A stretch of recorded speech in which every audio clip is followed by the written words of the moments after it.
Okay. Good evening, everyone. Or good afternoon or good morning, depending on when you're listening to this. Welcome to the 50th of hopefully many episodes of Bard Advice.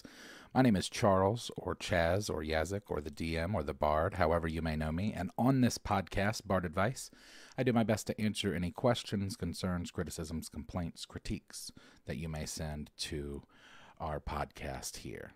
Hello, everyone. Good to see all of the regulars, all of the ones we know. Chris, Avram, River, Bean, Cat Jazz, Yokai. Welcome. Rocco, James, Daryl, all the old friends. Thanks for joining us again. I hope that everybody's had a good week and hope that everybody's having a good Friday. As we like to do at the top of the show, is remind everyone of the email address, which of course is bardadvice@gmail.com. It also looks like bardadvice, if that helps you remember. If you'd like to get some merchandise, you can do so over at manshorts.com. And if you'd like to contribute to anything that I am doing musically, my third album, Organized Lightning, just came out. You can do that directly via PayPal, Cash App, or Venmo, all of which are Yazik, Yahzick. At the top of the show, we also like to give a thank you to all of our patrons, all of our members, anybody that is contributing, not just monetarily, but anybody that's viewing, sharing with friends. Make sure that you comment, share, rate the podcast on your respective platforms. And big thanks to both the members and the patrons for helping keep this ship floating. Also, please turn on notifications, because without them, YouTube will not tell you that we have made a new video. So, also, an apology to Discord in advance, because I have been ghost all week, pretty much. I'm working on a lot of stuff at the moment. I've kind of got a lot of irons in the fire. Believe it or not, even though I finished my album, that just fills up the time with more stuff. So I'm working on, I've been writing both a novel and scripts, working on a supplement, working on other music projects. So, and I would like to start streaming, which we can talk about at another point, but that's something that I want to start doing and want to happen soon. So hope that everybody is doing good. And I think we got most of the housekeeping stuff out of the way. And yes, it has really been 50. I can't believe it. We're on 50, episode 50. That's almost a year. And remember, we already spoke about how technically we eclipsed the year anniversary. It just doesn't look like it numerically because there were some weeks missed throughout last year. So, everybody that's in chat, please make sure to like and tell one friend that doesn't know about the podcast that might be interested about the podcast. We can get this thing, keep it moving. So, for Art Corner this week, I wanted to talk about a few things. The first thing that I wanted to talk about is a show that my wife has gotten me into recently that's just, I think, really, really well made.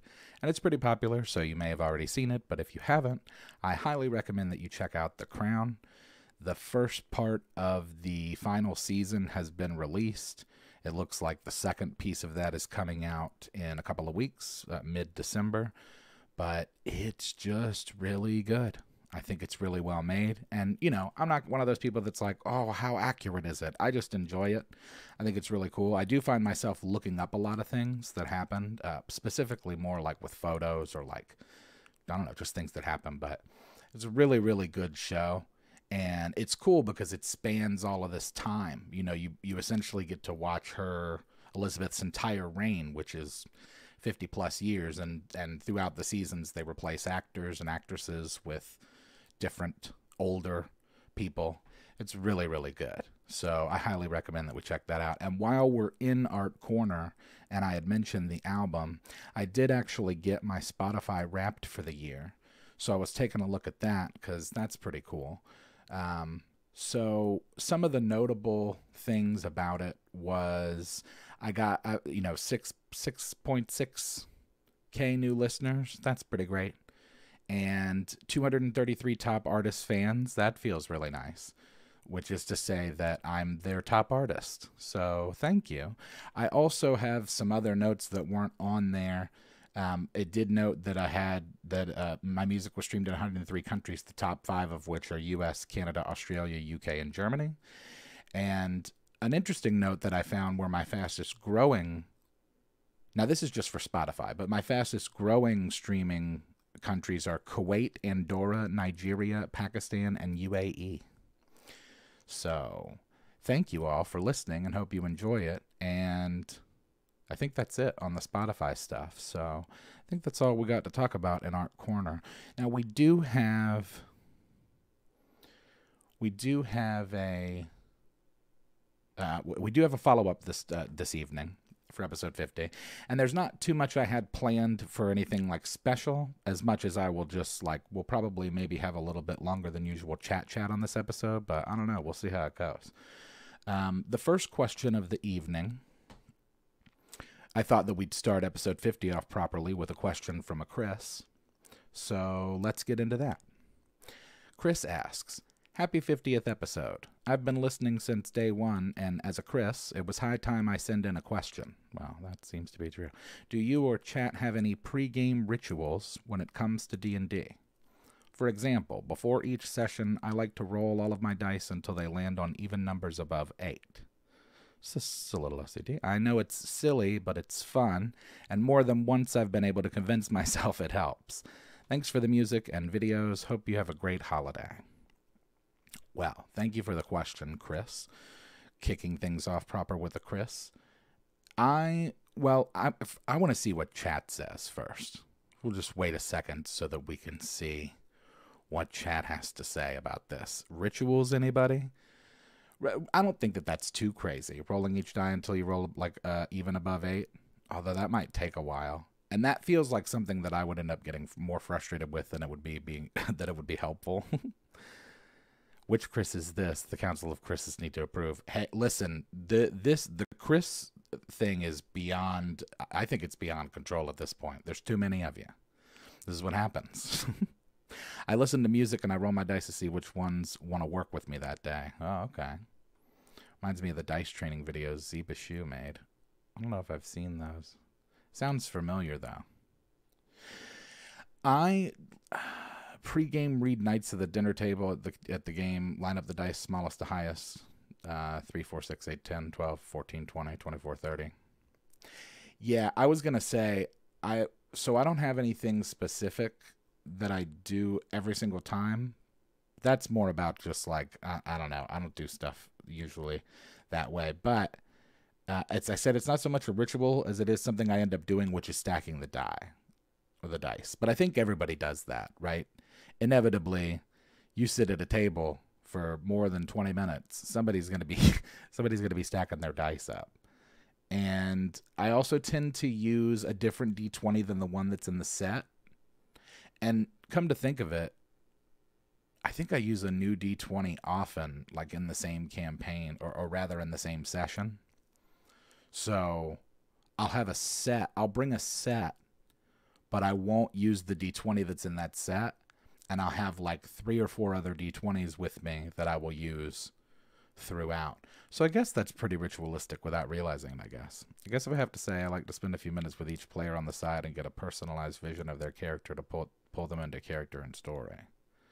Well, that's cool. Well, I don't know if that counts as a ritual, Avram. That's just good DMing. I have a habit of setting my dice up highest number possible, and at least one player has to play with my D3 before we start playing. Just roll all my D20s, and whichever one rolls an at 20 is the set I use for the evening. It's not a bad way to do it. That's pretty smart. Put all your dice in order down from D100 at the top, then descending down. Also leave them all on 1s, though the D100 I put on 10, since no 1 on it. Oh, okay. Yeah, see? So it looks like everybody's got a little bit of something going on. Oh, yes, and Pirate, there's put the link in the Discord for anybody who's here and wants to join in on that. Usually we talk a little bit after the show and sometimes throughout the week, although, like I mentioned earlier, I have been MIA this week. Just been busy town USA. I joked with my grandmother earlier this week, I think I just work every day now. I think that's just the nature of, what's going on, but, pretty sure I just work every day. I have a 3D printed dice prison. Usually start by sternly speaking with the misbehaving dice from last session. That's good. You got to keep them in check. I have a purple D20 that the players hate, although it has rolled good and bad. I'm lucky if I get the table clear before people start coming. You also bring homemade sweets. Yeah, that's always a great idea, by the way. Those are always encouraged, just in general, but Specifically, that's, I mean, what a great way to bribe the DM. I have a mixed match set with separate double 6 sneak attack dice, jumbo fireball dice, and a metal d8 for dwarven hammer attacks by clerics. Oh man, that's cool. I think you guys are going to be really excited and happy with the Sarah dice. I don't have a specific date, but what I've heard is that it looks like it might not be until early next year that we get the dice, but I think it's going to be worth the wait because the designs are really, really cool. And I've been working close with Kraken to get those to where they need to be, and I think you guys are going to be happy with them. Somehow I still have those blue dice from the 3-5 starter sets, just roll better than anything. Yeah, you know, you're not alone in that. I think Rigsby, the guy that plays Waylon on the channel, I think Rigsby has a set of dice that's from like an OG module from like it might even be an AD&D module. In fact, I think it is. I don't know about that, Chris, but I will look into that and ask as to the pre-orders. But each time right before session makes it kind of ritualistic. Oh, I guess that's true. Yeah. Well, it's ritualistic good DMing. How about that? All right. So, thank you for the question, Chris. Think there's some answers in there for you. Yeah, people do that kind of stuff. I guess I do it more. The more I think about it, the more things I think of. So, yeah, I'm sure that there's something in there. So, I don't have a list of names this week, but I don't know if I'm going to need one because, I don't know. I'm just kind of in the zone, I guess. So this next question is from Marcus. And Marcus asks, hey, Chaz, longtime fan, and a recent happening prompted me to reach out with a question. Over Thanksgiving, I learned that a cousin of mine has never seen a Star Wars movie. While I'm not a huge fan of the newer ones, I grew up on the originals and prequels. So this begs the question, what is your favorite Star Wars movie and character? Keep up with all the great work, and may the Force be with you. Well, thank you, Marcus. I know a couple of people, actually, that haven't seen Star Wars, so I don't know how rare that is, albeit uncommon. But I've seen all the originals. I've seen the original trilogy and the prequel trilogy. And the only what I would consider modern Star Wars that I've seen was Rogue One. I did not see 7, 8, 9. So I can't speak to those. But my favorite is and always will be Empire. And it's not close. That's not true to say that it's not close because Return is really great. But Empire's just so cool, man. There's just so much good stuff going on in Empire. You've got the Hoth battle. You've got him finding, him beginning his training with Yoda. You've got Han being frozen in carbonite. Rogue One was great. I really liked Rogue One. Really, River. Skip the new ones. I've heard that from more than one person. But then other people say, like, oh, no, they're really good. But I know it's all relative, right? My friend has one I find a bit much for me to handle. Oh, I think they might be talking about something else. Return and Empire Tide. Seen all the originals. Yeah, there was a period of time there where, and I think a lot of us, at least a lot of people from my generation, are kind of guilty of getting caught up in the nostalgia and just like being so happy that there were new Star Wars movies that we didn't really critically analyze them. And also, we were in high school when they came out, or at least I was. So it's not like I was thinking about film in that way so much as it was just like, whoa, it's a new Star Wars. But I really liked Attack of the Clones. Looking back on them, though, I don't know how good they are. The prequels, I mean. Strikes Back got to be my favorite. Yeah, Empire's so good. I like the newer ones, but I don't think they really brought anything to the series either. Do I know about Blue Harvest? Yes, indeed. The Family Guy. Isn't that the Family Guy? The Family Guy retelling of the trilogy. What one enjoys is subjective. However, knowing your taste in movies and shows, I'd be willing to bet you'd hate them. Yeah, well, I mean, there's a reason I've avoided them, right?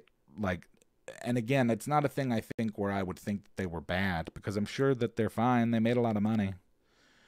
But I don't know. It's just one of those things like I had a buddy that recently, my friend Justin recently watched Game of Thrones through, and I was telling him, like, he was asking me, like, well, is it really worth watching? And I was like, well, you know, I thought that the end was really bad. I really didn't like it and was really unhappy. But I think that overall the show is worth watching for those peak moments. Because, like, if you go back and look at, like, season 1, it kind of drags. It's a little boring. It didn't until, like, I think middle of 2 into 3 that stuff starts getting real crazy, like with the Red Wedding and stuff. And so then it, like, peaks out through, like, when they caught up with Martin, and then it just, like, slowly starts getting worse. But I think overall it's worth watching. It's like Firefly, right? Like, if you want to watch Firefly, it's going to make you real sad, but it's still worth watching. And they technically did finish it with Serenity, so it's not like there's zero closure. But I don't know how we got to even talking about about me watching the new they did Luke dirty. Blue Harvest is the fake movie Lucas told people who was making while really making a return. You can find merchandise for Blue Harvest. Now, I know that Return of the Jedi was originally supposed to be Revenge of the Jedi, right? And then they scrapped that because they were like, well, Revenge sounds evil, and Return sounds like more, I guess, neutral. Started playing your first Pathfinder game, though you don't know if it counts. What do you mean? The Clone Wars anime, that's good stuff, too. The animation. Originals in Rogue One. The rest chased me away for good. That's unfortunate. I also tried to watch The Mandalorian with my wife, and I couldn't get that into it. It's okay. I don't know. You have a Revenge t-shirt. Nice. Yeah, that's really cool. Well, I think that we got an answer for that one with Empire. And you asked about character, which I didn't talk about. 3PO. And that's not close. 3PO's the best. Part of that, I think, is tied up in everyone's love and obsession with R2, because I'm just like, you know, I'm a what did my dad used to call me? A contrarian. And I'm fine with that. I am that way. It's my knee-jerk reaction to be like, what? Everybody likes this? I bet it's not good. So when it comes to, like, droids, everybody loved R2, but I always preferred 3PO. I thought he was funny. I thought he was cool. I thought he was helpful. You know? He's instrumental in a lot of portions of those films. Is 3PO just a bard? He's probably closer to an artificer.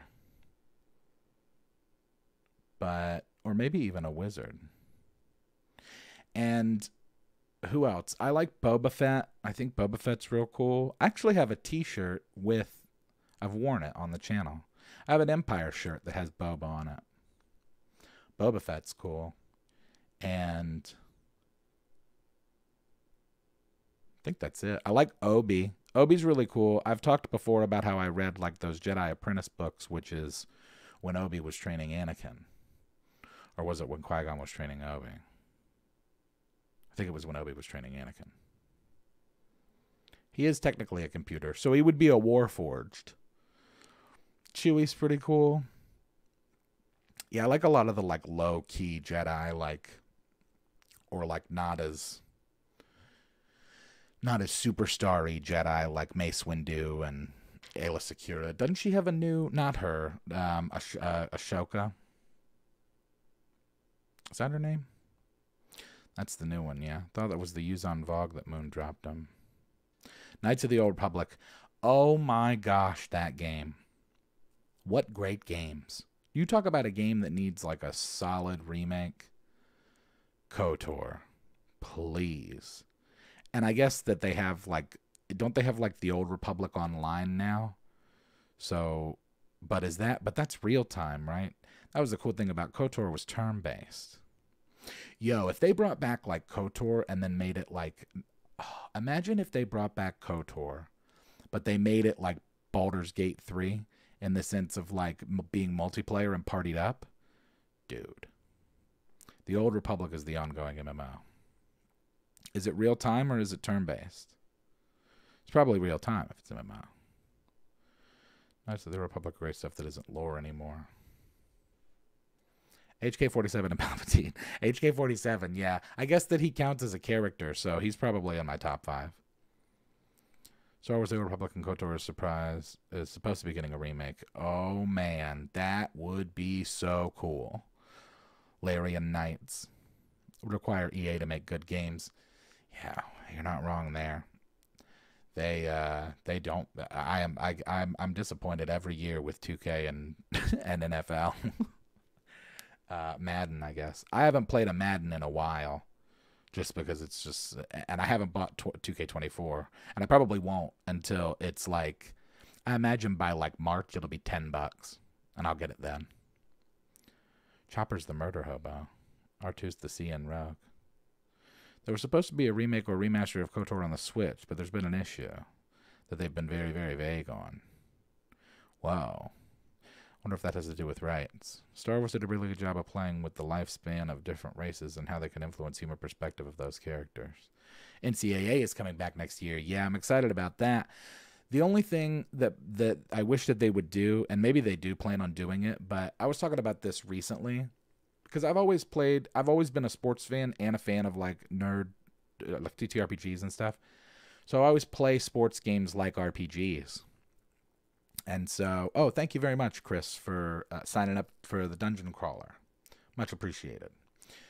But I always play sports games like RPGs, and one of the coolest things about 2008, I believe, was the year, at least the last one that I remember, NCAA 08. Your career for your player in NCAA 08 started in high school, and you could run through all 4 years of college, and then you could upload that player onto Madden 08 and run them through their entire professional career. So I wish that they would do something like that, but I guess we should just be happy that they're bringing NCAA back, and hopefully, some of those, hopefully they figured out how that's going to work with the royalties and the players getting paid for their for their likeness and such. Does anyone play Battlefront 2 on PS4 or Xbox? I haven't played Battlefront 2 in a minute, but I played that game so much. And a lot of times we would just get on Heroes and Villains and just run that for a few hours. But we used to build out our own conquests and just like essentially go through all of the maps. So much fun. You can go College Madden from 05 on. And that's what we need. Mac Jones only shot. Oh, poor Mac Jones. The poor Patriots. I can't say that I feel too bad for them.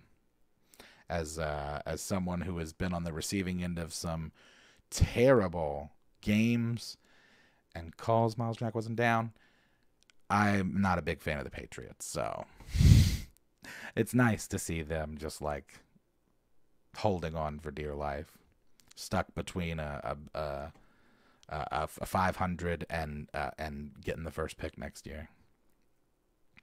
Well, thank you for the question, Marcus. Hopefully that gives you an answer, and we will move on to the next question, which is from Amanda. I get a lot of Amanda questions too, from different Amandas. So Amanda is like the female Chris. There's a bunch of those, but this one's from Amanda. And Amanda asks, "Hail, Bard, well met. I find myself having a lot of hobbies that are pulling from all sides. My hobbies include reading books, comics, watching channels I follow on YouTube, and watching TV and movies. The majority of my hobbies are solo, and I prefer it that way. I also work a full-time job and have 2 teenage kids. I have found that my free time is dwindling more and more, and I'm not able to do some of the things I love. I'm a people pleaser, so everything everyone wants gets done to my detriment." Yeah, totally. How do you find time to do everything you love in your free time? I don't. I have so many books I want to read, shows I want to watch, etc., that I don't know what to do first. Just feeling overwhelmed. Do you have any advice to help keep life in some semblance of order and still be able to do things I love? Thanks bunches, Amanda. Well, thank you for the question. So I relate to a lot of that. I definitely think that I find myself a lot of times overwhelmed from taking on too many things. advice that I am often given and often ignore, but I will also repeat to you, is learning to say no. But more importantly, I think with that, like learning to be okay with saying no. Because I am that way. Like, the reason that I start with that is because I think a lot of this is tied up in that. Is like you have to allow yourself to have you time. And in being a people pleaser, it's just like, oh, yeah, totally. I'll do that. I don't know about you. For me, that's definitely tied up with trauma. But you know, like I mean, like I go through stuff on a pretty much a daily basis where it's like if I give an answer to a friend that I think is not the answer that they're looking for, then I think that like I might not ever talk to them again or something, or that they might like do something or say something terrible or something, and then so as a result, it's just like, well, I just like to keep people happy and just like do the thing, and it can be to your own detriment because you put too much on your own plate. So learning to be okay with saying no. And I'm still doing that myself. Let me see what some of chat is saying. Squeeze in reading between other things. Puts time for yourself on the schedule. For books, consider audiobooks. Oh, that's a good idea. That's a time saver. You can also listen to those quickly if you listen quickly. Writing things down and prioritizing family. That's true. Your circle's too big. Decide who gives as much as you do. Yeah, I would say that also, first of all, everybody, I think, is feeling overwhelmed right now. I think that the world is weird at the moment. I mean, it has been for a while, but I think everybody's just more hyper aware of it now with the internet and being constantly connected. And also, there's no order to the universe. So, like, throw that out the window. Like, the idea that you'll find, like, some semblance of balance and order in life is just, like, no. Like, I think, you know, everything that's gone on in my life in the last couple of years, I think at the moment we can really just only be happy that we're still here if you've got, like, a roof over your head. But I think that creating a schedule can help. Even if you don't always follow it, like I created a schedule and I think that it helped overall. Like at least it serves as kind of guide rails that I try. Guardrails, guidelines, something. It's like a railroad a bit because even though I might not necessarily follow it to the T, I'm usually in there. I'm usually in the pocket of like, okay, this is the time I do this. But I think it's just ever changing, and I think I think you can only just do the best that you can. Chris says first things first is realizing you can't please everyone. That's for sure. And I also think a lot to like the put your own oxygen mask on before helping someone else thing. Just in the sense of like taking care of yourself and scheduling a pocket of time away for yourself, even if it's just like, you know, every Wednesday at 7 p.m., I'm going to read for 40 minutes, and nothing that happens is going to change that. And then once that exists in a schedule, it can be something that you kind of look forward to. Let's see what this says. I, at one point, was in 8 games a week. Whoa. Alternating Saturdays with two different games, and I was running a game Sunday and Monday. I eventually got burned out because I was doing D&D Saturday through Wednesday. Yeah.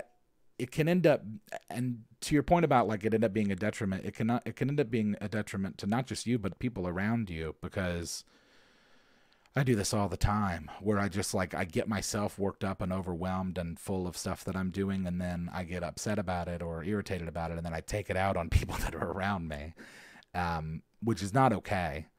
And I'm still working on that. But I think that having a little bit of a schedule that you could stick to, and then being okay with saying no.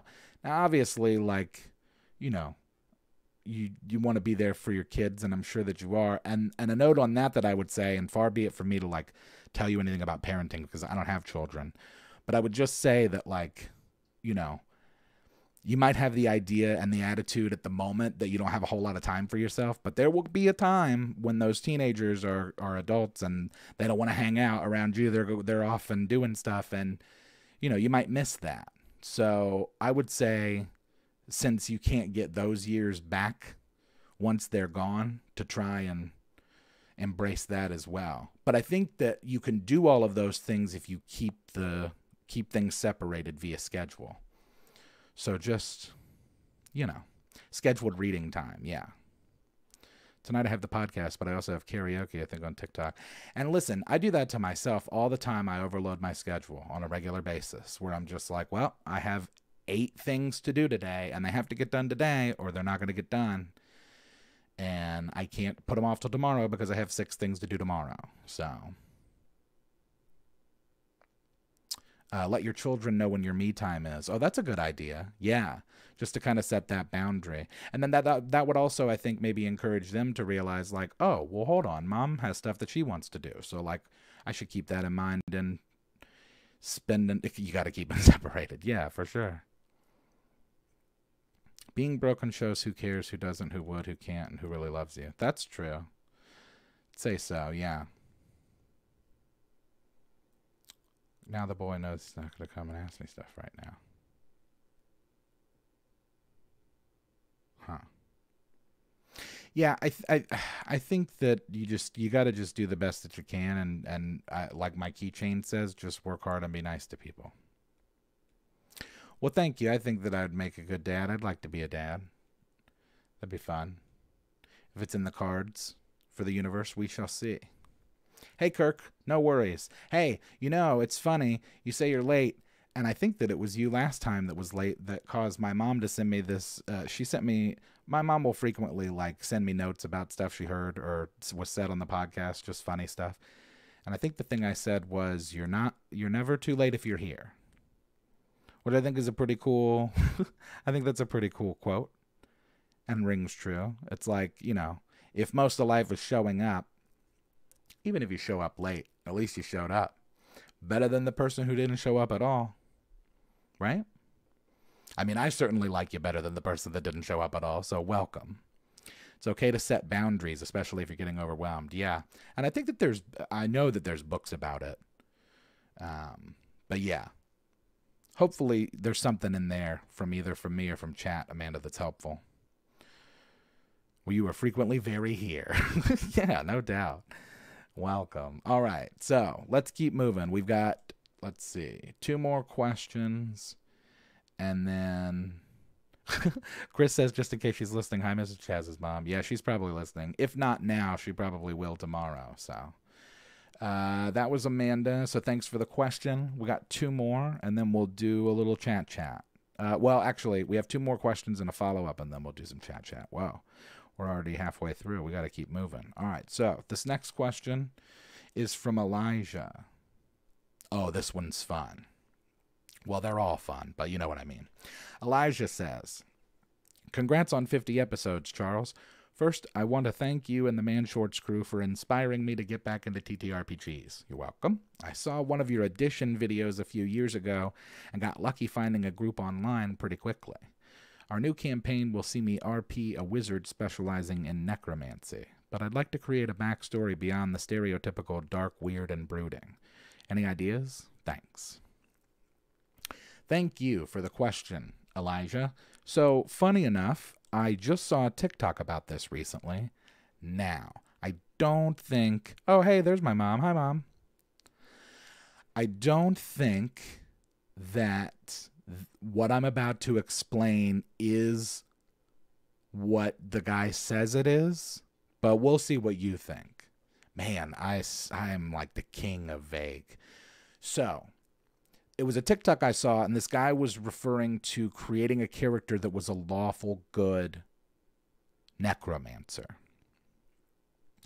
And I don't know if what the guy described was as much lawful good behavior, because from what he kind of set up like what sounded like a life insurance salesman. So essentially you'd have like a lawful good necromancer that would find terminally ill patients and then offer them money in exchange for the rights to their corpse. And so I guess the idea being that this would be helpful for these people's families because these people are about to die. It's really weird. I don't know. I don't know where the lawful good is there, but I think I found the lawful good in the Necromancer. Now, I don't know if you necessarily want to be lawful good as much as you just want to go like against the stereotype, but this is like as far from the stereotype as I thought, and so I figured out how to make your Necromancer lawful good. He solves crimes. So, not only can he talk to the dead, right? But, if necessary, he can raise corpses for long enough for them to testify in their own murder trials. And so, so he doesn't take any money for his services.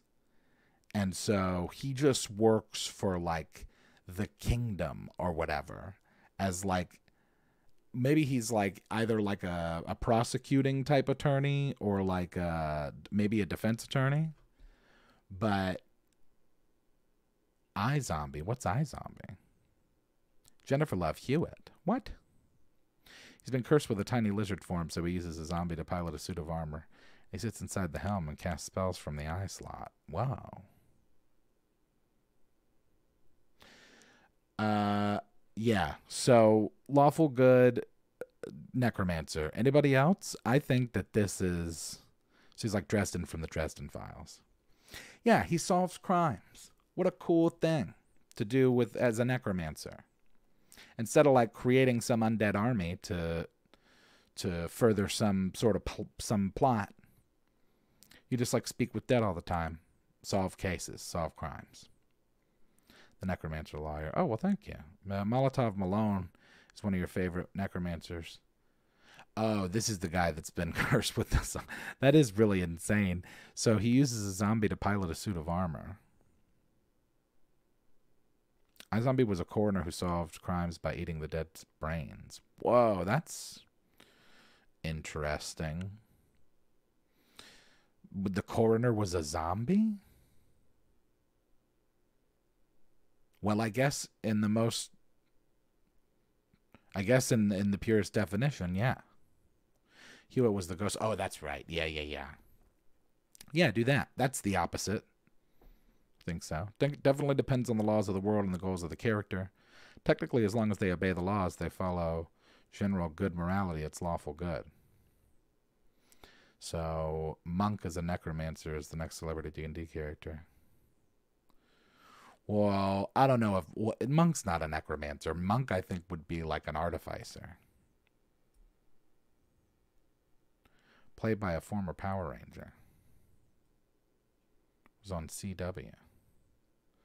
Dang. That sounds very strange. I'll have to look into that. Dungeons of Dragonham. Oh, didn't I see something about the dungeon dudes linking up with wizards? And something else, too. I'll have to look into that. I haven't seen it. How many seasons was it? Oh, wow. I don't know why, but I just got a memory of that show, Psych. About that guy who who was just like a really good cop, but like pretended he was a psychic. That's a fun game. A fun show. Wizard Necromancer, circus magician who cuts people in half. Well, that could be fun, too. Yeah, that's not very dark and brooding. Well, it depends on who you ask, I guess. You once played a Necromancer who wasn't sure he wanted to be a Necromancer, but two gods had decided to fight by trying to lure him to their side. So he was alternating levels and selections to reflect that. That's really cool. Yeah, I think that just going with... I think your backstory is going to find what keeps him from being the dark and brooding, and I think that if you... consider the motivation of the Necromancer, whether they're lawful good or not, right? Because they don't necessarily have to be lawful good to be not dark, brooding, and weird. They could be like neutral. They could even be CN and just like not be dark or weird. You could make them. You could have them have like a level or a level in, or like a backstory of like a bard, where maybe they tell a lot of bad jokes all the time, where it's just like lots of just like bad necromancer jokes. Necromancer training to be a doctor, but ends up a charitable lich working with the poor to heal those who can't afford it. Oh, that's pretty cool. That's a pretty good idea. There's just like a necromancer who has like maybe a natural affinity for necromancy, but like wants to be a cleric, and then can't do it. She saw the last dying moments of memories by eating some of their flesh. Whoa, that's very weird. Why would they ruin such a cool plot with a name like iZombie? I'm currently rolling up a rogue to play, and a friend's based on Omar from The Wire, Roman Smalls. Oh, that sounds way fun. Instead of necromancer stereotypes, could sub in others like Karens or boy moms. Oh yeah, that's true. You could just like, yeah, you could just make like you could make the necromancer like the stereotypical like goofy bard, or the stereotypical like OP rogue or something, like edgy rogue. It's not necessarily dark and brooding, you know? Raises undead orphans. All right. We got one more question. We've got one more, and then we've got a follow-up, and then we're going to do a little chat. So let's get into this last question of the evening, which is from another DM. And another DM asks, hello, DM. Another DM here. I'm prepping our holiday one-shot that will hopefully inspire one of our friends to play permanently. We've tried recruiting him for years, and he's finally agreed to a one-shot. I want to make sure it's as fun as possible for him, but I don't want to risk overdoing it and scaring him off. Oh, wise bard, can you dispense some advice? Also, love the new album. Thank you very much, another DM. And wise of you to butter me up, because we all know I love compliments. Boy, howdy. I don't know how to take them, but I like them. So, prepping for a one-shot, and you don't want to overdo this because you got a buddy that wants to... it sounds like you've been trying to get this friend to play for a while. You finally got him. You hooked him. I don't know how you did it. Probably with a cool plot hook, but they're playing a one-shot, and you would like this to be the first of many games for them. So I have made some notes for you that I will now dispense, and hopefully you find something valuable in them.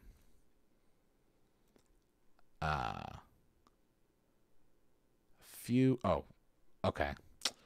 Yeah, let's see. Let's try again. Okay, pre-made characters to choose from. But don't make them feel like they have to pick one.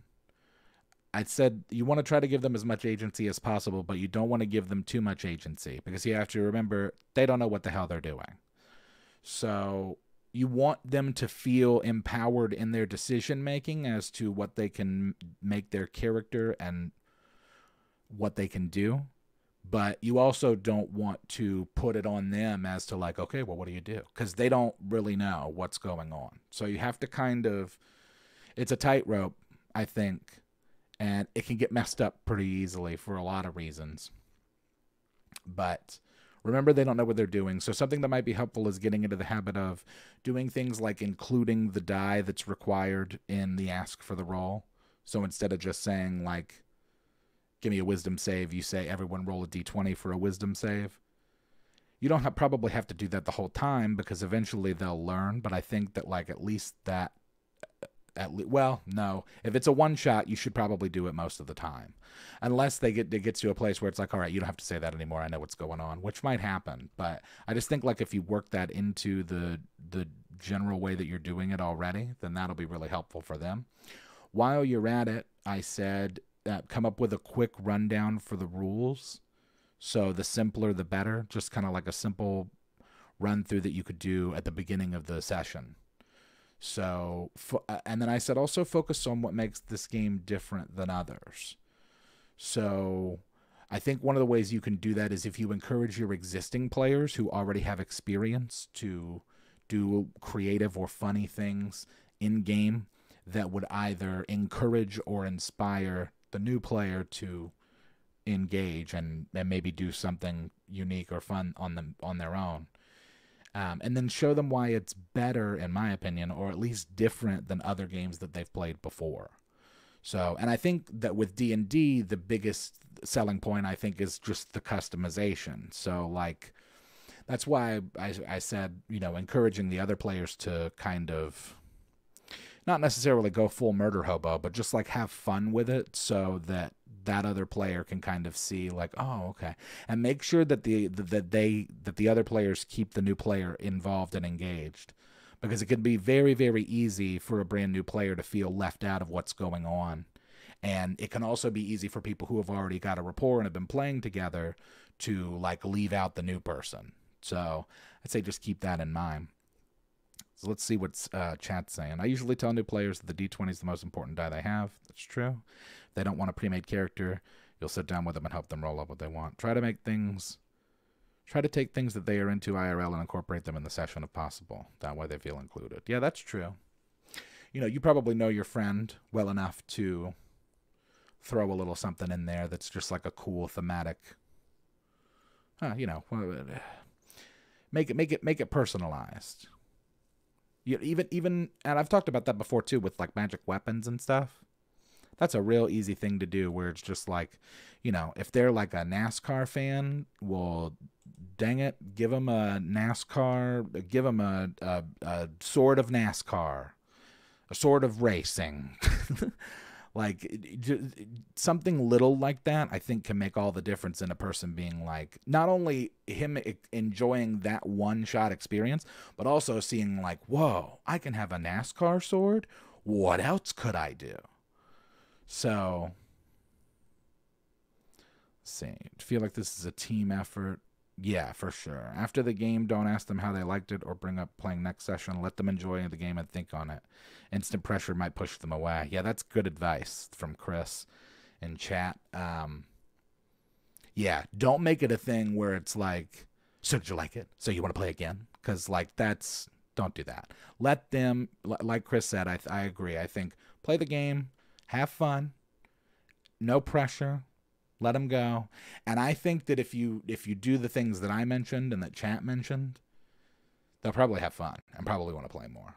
Another reason I have my little ones before so I can have them in character. That way they know who they are as a person to just hand them a sheet, as opposed to just handing a sheet. If you want to encourage more roleplay, they could do random hat RP prompts for everyone. I enjoyed having another fairly new person playing the first time I played D&D.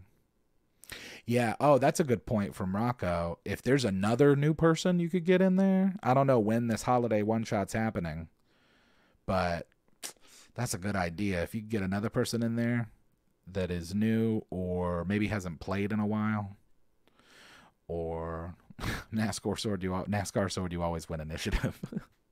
I'm lucky to have a group of players who are very welcoming to new players, and will also help with them if they need that. Yeah.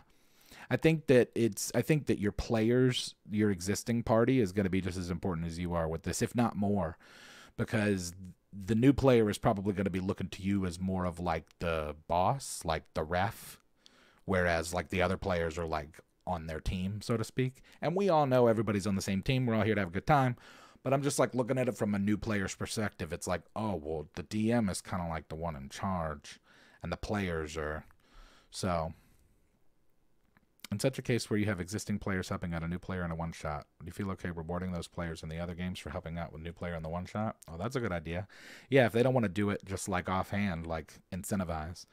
Like my brother-in-law has never played before, but he's a huge soccer fan. So when we did his character, I gave him a boomerang ball, which is essentially an enchanted soccer ball ranged weapon. Yeah, exactly. Yeah, I think that helps a lot.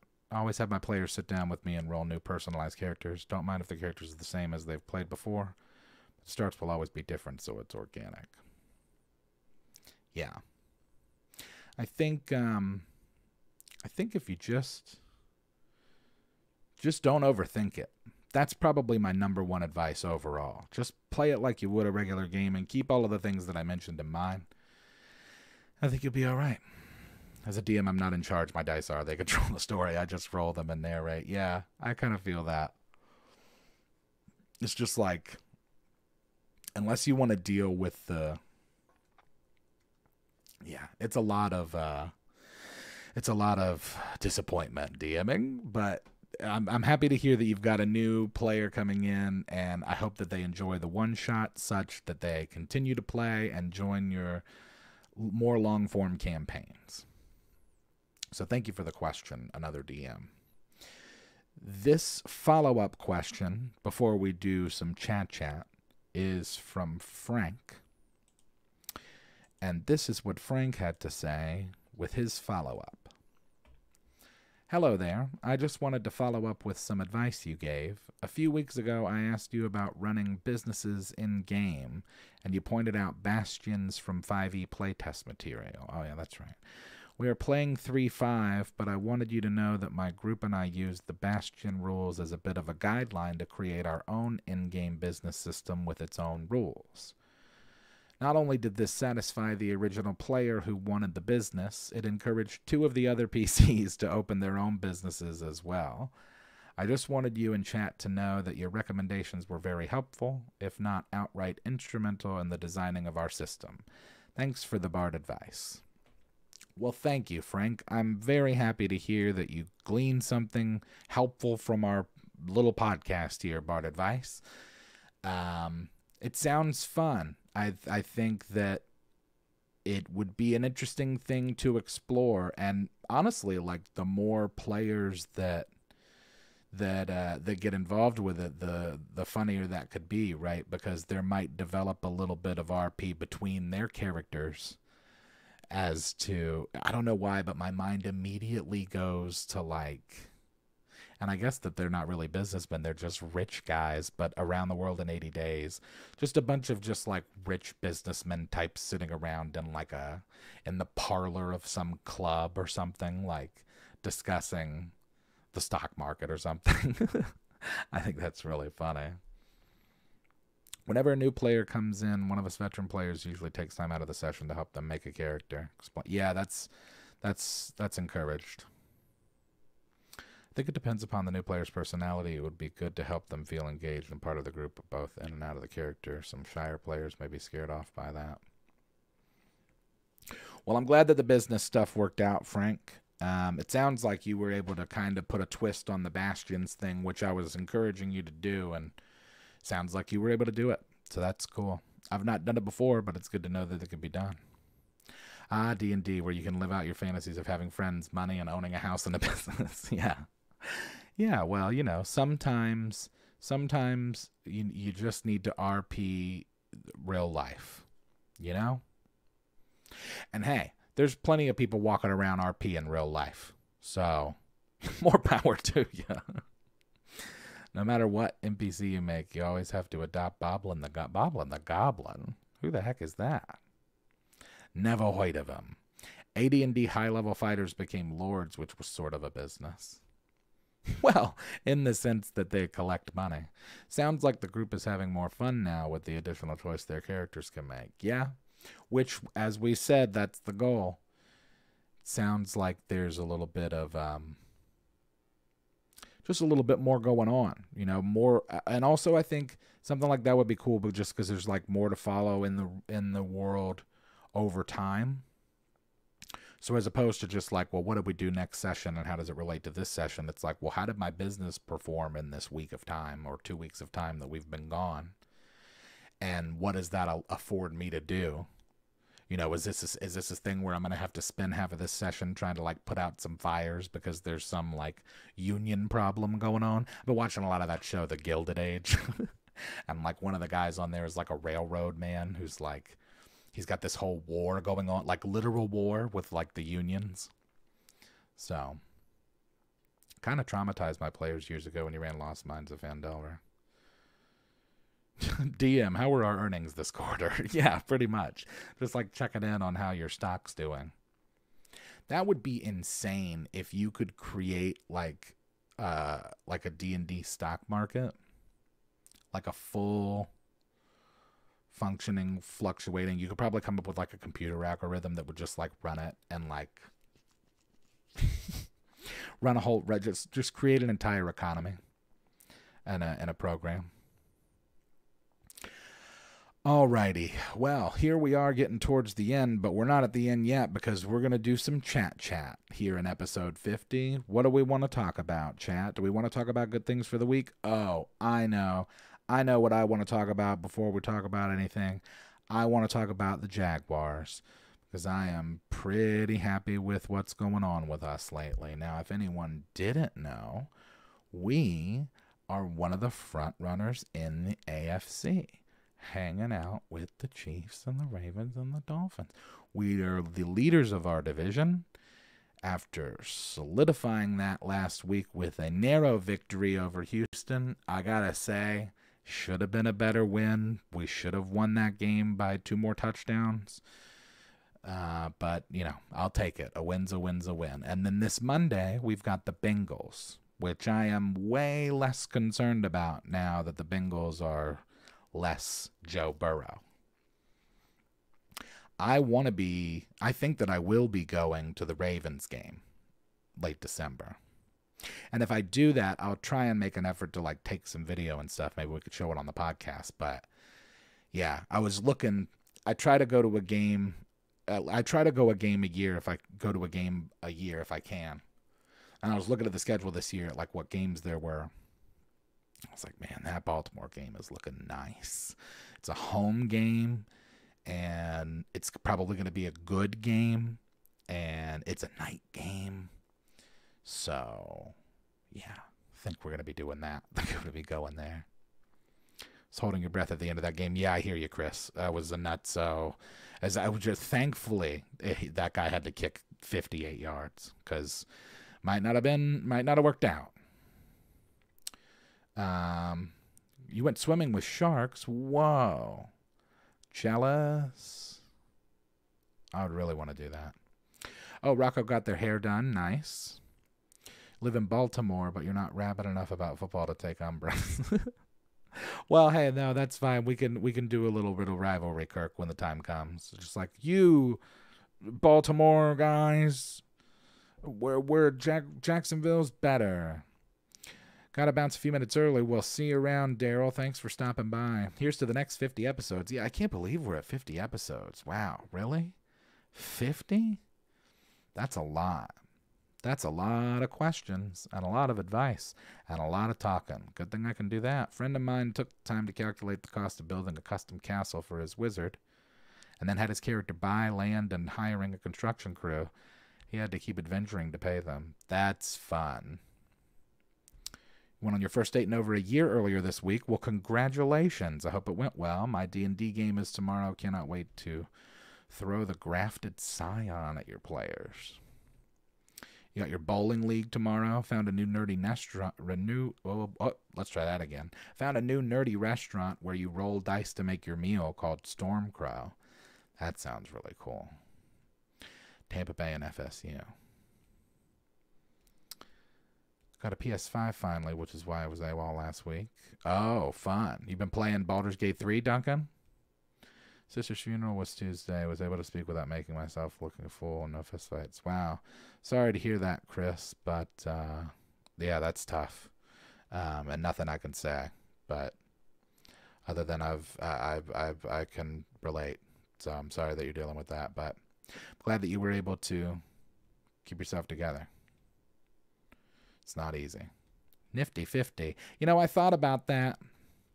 I thought about it, and you might have just confirmed it there, Pirate, because I was already thinking about it, and we already do have a nerdy 30. So Sunday I have my Descent into Avernus game. Gonna be fun to add some creatures from Cobalt Press. Avram, I got a GoFundMe I'd like to share. Whoa. Oh my gosh, Avram, I'm sorry to hear that. Whoa. Yeah. Put that in there, Avram, and what I'll do is I'll put a link for it in the description as well. Yikes, McGillicuddy. Sorry to hear that. Yeah, so it looks like Avram, our friendly neighborhood sorcerer, friend of the pod, looks like he's injured his hand. And so he's got a GoFundMe that he'd like to share. Feel free to put it in the chat. If for any reason you're not able to, I can go and we can get it on Discord and stuff, and I can put it in the description. Jeez. Baldur's Gate 3 looks too hectic to share. I'm thinking of getting Baldur's Gate Dark Alliance 2 first. Skill Saw. Yikes, man. That is awful. I hope you didn't lose any digits. Gee whiz. The link to the GoFundMe. Oh, okay, good. Okay, good. Yeah, let me get this. Copy. Okay. I'm going to put this in there now. Oh, no. I don't think it worked. Well, I'll get it in there. So, what else? What other good things? There, I fixed it. Now it's in there. And we'll go ahead and do this too, I guess. Might as well, because that's what I was going to call it to begin with. Now, what's really funny is that anybody that's listening to this and not like actually part of it watching it is like, what the hell is going on? And you would be right to wonder. Dad's a professional piano player, and he saw you kick back and talk off. Wow. Handsaw, kick back, and took off 4 of his fingers. That is crazy. Well, your bard bought 51% stake in inns around a game. 25 inns and a fleet of Aarakocra as a postal service. Genius. Sending stones for communications. Bought a whole city with money after 2 years of IRL gaming. Wow. Christmas lights. Yeah, Christmas lights, they're starting to pop up. Christmas is around the corner already. Holy wow, how did we get here? I noticed that too. I guess that it was mentioned at the top, but it is the 1st of December, so this is the first day of the last month of the year. Wow. Where did 23 go, you know? I can't believe it. For the next 2 Fridays, you may be regulated to the phone. Oh, wow. Well, that's fine. You could hang out on the phone. Visiting your grandma and uncle for the first time in a year. That's nice. Hit your wedding ring and saved your fingers. Oh, nice. Wow. Gee whiz. There's another. Give your significant other an extra kiss on the forehead for that. See, this is why I don't do stuff with saws, because me, I would have definitely cut my hands off or something. Roughly 34,560 minutes till Christmas. But who's counting, right, Chris? What is the temperature? Melissa says she's freezing. Well, I will say about Florida, it doesn't typically get below like 30. It has to be real, real cold, I think, to get below 30. The difference, I think, in Florida cold, or rather just like cold in the South, and maybe it has to do with the humidity, but it's a to-the-bone cold. And I was just talking about this with somebody. Because I've lived in Michigan. I lived in Oklahoma as a kid. I've been to places where it's cold. When you're in a place like Michigan, the cold, it's like on you, right? You feel it on you. In particular, if you're like off of a lake or something where there's lots of wind. If you're like near the, Michigan's a glove. If you're like anywhere near the east side of Michigan, off of like Lake Huron and stuff, that's a lot of wind and cold. But I feel like the southern cold is like in you. It's like inside of your bones. At least that's my experience when it gets like real cold. When it gets to be like 35 degrees or something, that's pretty dang cold here, only because it's like it comes from the inside out. Erie, that's where I'm originally from. Cool. Not Erie in particular, James, but I lived in Oscoda, which is about 15-20 minutes north of Tawa City, which is about 3 hours north of Detroit. Off of 20, I think. You're in Detroit, 30 degrees and t-shirt weather. That's so funny you say that, Jay, because that's what I said to my buddy. I was like, when I lived in Michigan, I got so used to the 35 to 40 degree weather that, to your point, if it was 30 degrees, I'd probably be in a t-shirt and be okay.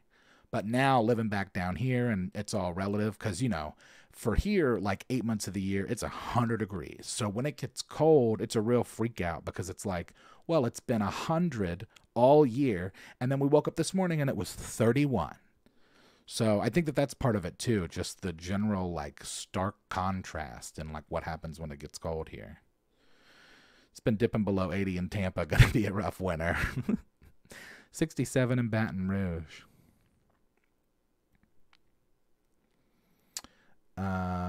Oh, I don't, Avram. No thanks. I don't do well with that. That's why I didn't go into medicine. Melissa said below 70 and she's freezing. Yeah, well, Melissa's also small. She doesn't do well with the cold. In central Pennsylvania, it's been from 20 to 60 in the same week. Yeah, sometimes it gets like real crazy like that. Dead lizards. Yeah, that happens in Florida too. They just start falling out of trees. That's a real weird one. Flip side is you probably deal with the heat better now. That's true. Yeah, no doubt. I feel like a lot of times,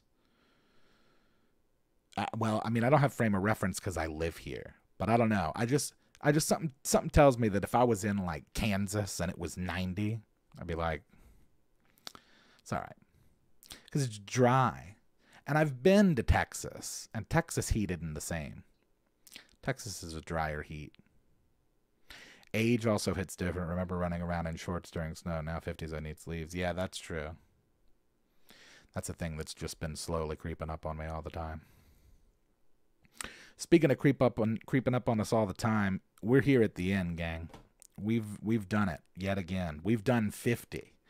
50 of these things in the books.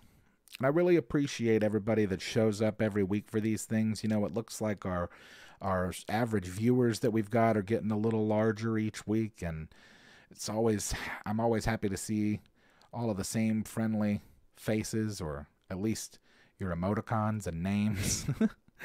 But yeah, we're here in Nifty 50. We did it. So I couldn't have done this without all of y'all as well, obviously, sending in questions and then being with me with chat.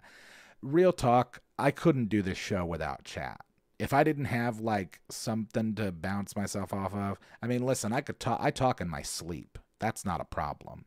But I think in terms of like staying engaged and not only like making the show better, but me having more personal fun and enjoyment out of it, y'all are the best. I couldn't do it without chat. So thank you very much for doing that and being here. Before we get out of here, let's do the things where we say the things. Just a reminder, the email is bardadvice@gmail.com. It also looks like bardadvice. Please send all of your questions, concerns, complaints, queries, criticisms, critiques there to bardadvice@gmail.com. If you want to get some merchandise, you can do so at manshorts.com. And if you'd like to contribute to anything that I'm doing musically, notably my third album, I just released Organized Lightning, you can do so via PayPal, Cash App, or Venmo, all of which are Yazik, YAHZICK. We will be back here next week, same Bard time, same Bard channel, 10 p.m. Eastern Standard Time.